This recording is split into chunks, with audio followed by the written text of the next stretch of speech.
Hello, hello! Alors voilà, la petite vidéo d'aujourd'hui, c'est vraiment pour vous parler du diagnostic. Alors je vais pas monstre rentrer en détail parce que je pense qu'il y a déjà pas mal de gens qui ont fait ça. Et puis je suppose que d'un lieu à l'autre, d'un thérapeute à l'autre, ça va être différent.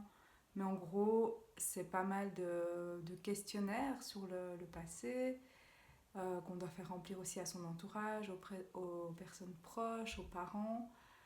Une grosse relecture de tout, de la scolarité, des liens, des jeux. Et puis lors de chaque rendez-vous, en fait, c'est à chaque fois quelque chose de totalement différent. J'ai des vagues souvenirs. Il y a un moment, on m'avait présenté un livre, il n'y avait pas de texte, et puis il fallait que quand même je raconte une histoire. Il y avait des fois des jeux de logique, il y avait des discussions, puis je devais dire ce que je répondais en temps normal. Puis pendant tous ces tests, en fait, ben, on est comme observé avec ce regard, parce que je sais qu'après, au final, ben, elle m'a dit, ah, ben, par exemple, à tel moment, je sentais que vous aviez toujours besoin de triturer quelque chose. Et c'est vrai que moi, je suis souvent en train de chipoter à quelque chose. Euh, donc voilà, il y a les observations très concrètes, et puis il y a aussi les observations un peu indirectes de ce qu'elle peut voir. Je mets le elle au pluriel parce qu'en fait, il n'y a pas qu'une personne qui passe le test, il y a vraiment une équipe. Donc ça, c'est aussi intéressant d'avoir plusieurs regards.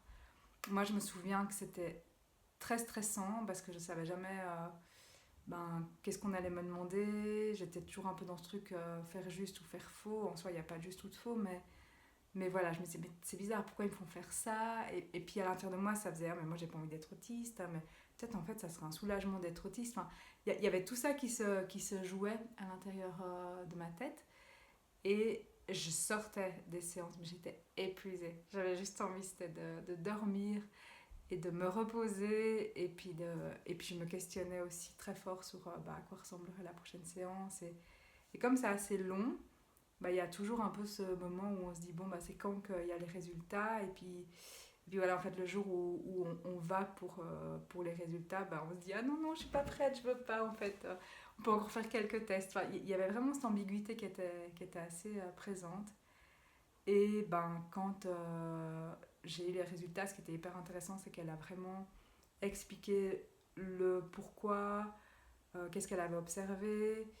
Et directement, elle a aussi apporté des, ah ben ça, il y a vraiment moyen d'y remédier comme ça, il y a moyen d'avoir des aides pour ça. Ça, c'est un type de fonctionnement, donc le décalage, c'est ok de le ressentir comme ça. Donc au final, je trouve ça, en tout cas avec le recul, très intéressant. Après, il y a le pendant diagnostic et la prochaine vidéo, ça sera l'après-diagnostic. Le qu'est-ce qu'on fait une fois qu'on nous a collé l'étiquette ou qu'on nous a donné la médaille d'autiste ou qu'on nous a... Enfin, à chacun de voir comment il le voit. Moi, j'ai eu l'impression au début de recevoir une grosse bombe et après, clairement, de recevoir en fait mon mode d'emploi. Et puis grâce à ça, ben, j'ai pu rebondir. Mais ça, ce sera dans la prochaine vidéo. Ciao, ciao!